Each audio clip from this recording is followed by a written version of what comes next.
अच्छा, राज्य की सरकार के साथ संकट क्या है कि राज्य की सरकार जिस भी पार्टी की है, जब वो पार्टी इलेक्शन लड़ती है तो इलेक्शन लड़ने के लिए पैसा कहां से मिलता है? कॉर्पोरेट हाउसेस से मिलता है, बड़े उद्यमियों से मिलता है।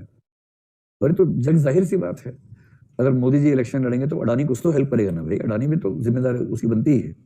और मान लीजिए अडानी ने कहा कि मोदी जी आप बहुत बढ़िया पीएम हैं, देश को ऐसे पीएम की जरूरत है। वो ये नहीं कहेगा कि मुझे ऐसे पीएम की जरूरत है, देश को ऐसे पीएम की जरूरत है, और इसलिए मैं आपकी पार्टी को इलेक्शन लड़ने के लिए 1000 करोड़ रुपए का चंदा देना चाहता हूं।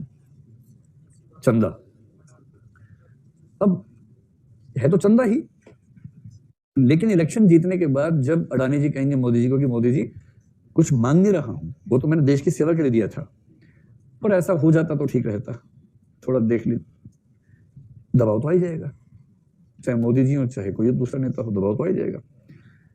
तो पब्लिक सेक्टर में सबसे बड़ा एथिकल कंसर्न ये होता है कि सरकार आम जनता से वोट और अमीरों से नोट लेके बनती है, और अमीरों के नोट गरीबों के वोट पर हावी ना हो जाएं।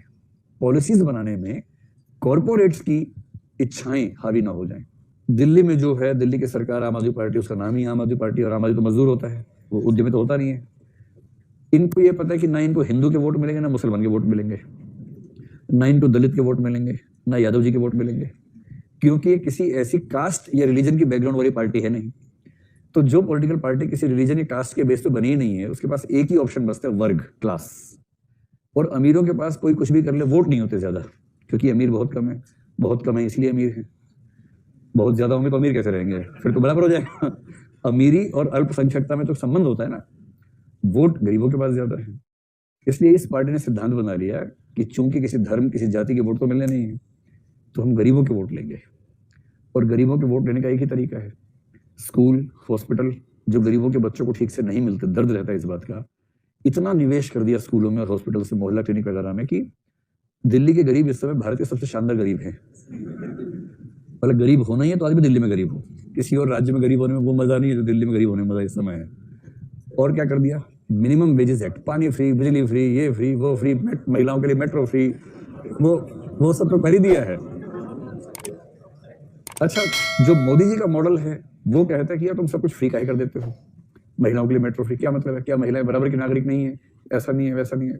तो ये कहते हैं जो महिलाएं अफोर्ड कर सकती हैं वो टिकट खरीदें, हम कब मना कर रहे हैं, खरीदो टिकट, हम तो विकल्प दे रहे हैं।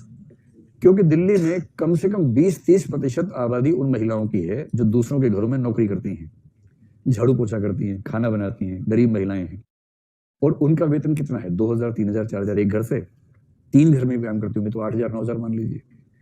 जो महिला 8 से 9000 कमाती है और उसको मेट्रो या बस में जाना पड़ जाए, उसका कम से कम 2000 उसी में खर्च हो जाता है। आप 1 लाख में से 2000 मत देखो, आप 8000 में से 2000 देखो, उस महिला के लिए वो 2000 कितने भारी पड़ते हैं। और महिला के पैसे जो बचते हैं वो शराब नहीं खरीदती उससे, वो बच्चों की फीस भरती है, वो दवाई खरीदती है बच्चों के लिए।